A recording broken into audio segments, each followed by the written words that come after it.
Land titling చట్టంలో ఆస్తుల పత్రాల స్టోరేజ్ను ప్రైవేట్ సంస్థకు కట్టబెట్టారని తెలుగుదేశం ఆందోళన వ్యక్తం చేసింది. డిజిటలైజేషన్ భద్రత కాంట్రాక్ట్ను అమెరికాకు చెందిన క్రిటికల్ రివర్ కంపెనీకి ఇచ్చింది వాస్తవం కాదా అని తెదేపా అధికార ప్రతినిధి నీలాయపాలెం విజయ్ కుమార్ ప్రశ్నించారు. ప్రజల ఆస్తి పత్రాల భద్రత ప్రైవేట్ సంస్థకు ఎందుకు ఇచ్చారని నిలదీశారు.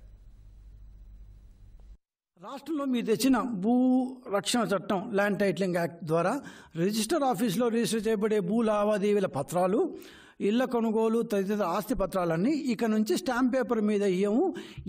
ఈ స్టాంప్ పేపర్ ద్వారా, అంటే ఆన్లైన్ స్టాంప్ పేపర్ ద్వారా ఒక కాపీ ఇస్తాము. అదే మీ యొక్క ఆస్తి దస్త్రం.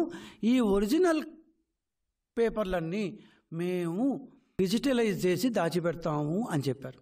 ఈ పత్రాలను ఎక్కడ దాచిపెడతారు? మేము ఇన్ని రోజుల నుంచి ఏమనుకున్నాం అంటే డిజిటలైజ్ చేయడం తప్పు, మాకు ఇవ్వకపోవడం తప్పైనా ఒకవేళ నేషనల్ ఇన్ఫర్మాటిక్స్ సెంటర్ అంటుంది, ఎన్ఐసి అంటారు, అంటే కేంద్ర ప్రభుత్వ ఆధీనంలో ఉండే ఎన్ఐసి నేషనల్ ఇన్ఫర్మాటిక్స్ సెంటర్లో పెడతారు అని అనుకున్నాం.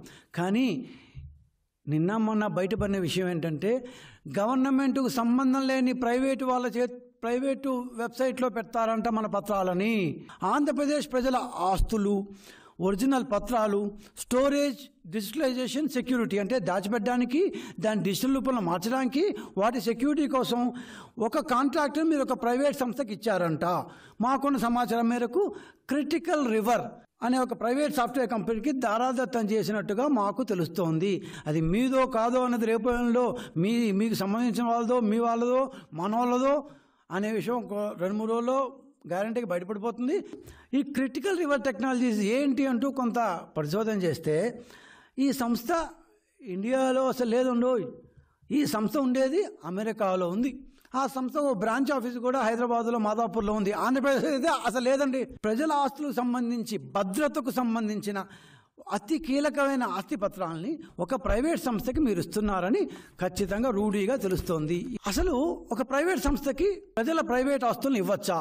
ఆ హక్కు మీకు ఉందా? అసలు ఈ storage, digitalisation and security contract ఇచ్చేటప్పుడు ఓపెన్ టెండర్ ఇచ్చారా? ఇస్తే ఎప్పుడు ఇచ్చారు? ఎంతమంది అప్లై చేశారు? ఏ విధంగా ఏ ప్రోటోకాల్స్ బేస్ చేసుకొని L1, L2, L3 మీరు ఐడెంటిఫై చేశారు?